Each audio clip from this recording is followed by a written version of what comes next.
सूत से सौनक आदि ऋषियों का प्रश्न। नैमिषारण्य में 88,000 ऋषियों का ब्रह्म सूत्र हुआ। उस ब्रह्म सूत्र में एक बार सूत जी पधारे। सौनक जी ने सूत जी से प्रश्न पूछा कि जीव मात्र का कल्याण कैसे हो सकता है। कल्याण का सुलभ और सरल मार्ग बताइए। मनुष्य मात्र के कल्याण का उपाय बताइए। कलयुग के शक्तिहीन मनुष्य भी जिसका उपयोग कर सके ऐसा कोई साधन बताइए। इस कलयुग के मानव मंद बुद्धि और मंद शक्ति हैं, सो कठिन मार्ग नहीं अपना सकेंगे। कलयुग के मनुष्य भोगी होने से मंद बुद्धि कहे गए हैं। कलयुग के मानव ऐसे भोगी हैं कि वे एक ही आसन पर बैठकर 8 घंटे ध्यान नहीं कर सकते। वे अपने को चतुर मानते हैं, किंतु व्यास जी ऐसा मानने को तैयार नहीं है। संसार के विषयों के पीछे ही जो लगा रहे उसे प्रवीण कैसे कहा जाए। शास्त्र कहता है कि 100 काम छोड़कर भोजन करो, 1000 काम छोड़कर स्नान करो, लाख काम छोड़कर दान करो और करोड़ काम छोड़कर प्रभु का स्मरण करो, ध्यान करो, सेवा करो। घर के कामों को करने के बाद माला मत फेरो, किंतु प्रभु नाम का जप करने के बाद सब काम करो। करोड़ कामों को छोड़कर भगवान का स्मरण करो। कलयुग के मनुष्य जो काम करना है उसे नहीं करते और जिसे नहीं करना है वही पहले करते हैं। इसी से व्यास जी ने उन्हें मंद बुद्धि कहा है। विस्तार पूर्वक आप श्री कृष्ण कथा सुनिए। कृष्ण कथा से तृप्ति नहीं होती, वैसे ही दर्शन से तृप्ति नहीं होती। द्वारिका के कृष्ण का स्वरूप दिव्य है, श्री नाथ जी का स्वरूप मनोहर है। दर्शन से तृप्ति नहीं होती। भगवान की मंगलमयी अवतार कथाओं का वर्णन करो। भगवान की लीला कथा सुनकर हम कभी तृप्त होते ही नहीं है। कलयुग में जब अधर्म बढ़ता है तब धर्म किसका आश्रय लेता है।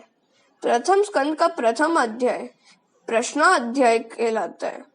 समुद्र पार करने वाले को जैसे कर्णधार का आसरा है वैसे आप हमें मिले हैं। आप भगवान हमारे केवट हैं। कुछ इस रीति से आप कथा सुनाए कि जिससे हमारे हृदय द्रवित हो जाए।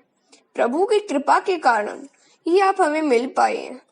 परमात्मा से मिलने की आतुरता के कारण ही संत का मिलन होता है। जीव जब परमात्मा से मिलने के लिए आतुर होता है तो परमात्मा की कृपा से संत मिलते हैं। स्वाद भोजन में नहीं है, भूख के कारण ही है।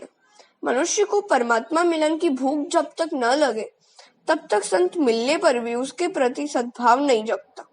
इसका एक ही कारण है कि जीव को भगवत दर्शन की इच्छा ही नहीं हुई है। वक्ता का अधिकार सिद्ध होना चाहिए और श्रोता को भी अधिकार सिद्ध होना चाहिए। श्रवण के 3 प्रधान अंग हैं। श्रद्धा, श्रोताओं को चाहिए कि वे मन को एकाग्र करके श्रद्धा से कथा सुने। जिज्ञासा, श्रोता को जिज्ञासु होना चाहिए।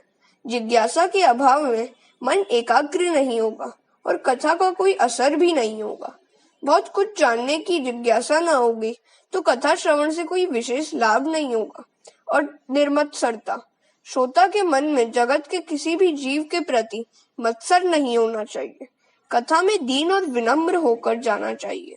पाप को छोड़कर भगवान से मिलने की तीव्र आतुरता की भावना से कथा श्रवण करोगे तो भगवान के दर्शन होंगे। प्रथम स्कंद में शिष्य का अधिकार वर्णित है। एक महात्मा रामायण की कथा सुना रहे थे। कथा समाप्त होने पर किसी श्रोता ने महात्मा से पूछा कि कथा तो सुनी, पर मुझे यह नहीं समझ में आया कि राम राक्षस थे या रावण। तो महात्मा ने उसे उत्तर दिया कि न तो राम राक्षस थे और न रावण। राक्षस तो मैं ही हूँ कि जो तुझे कुछ भी नहीं समझा सका। हरे कृष्णा।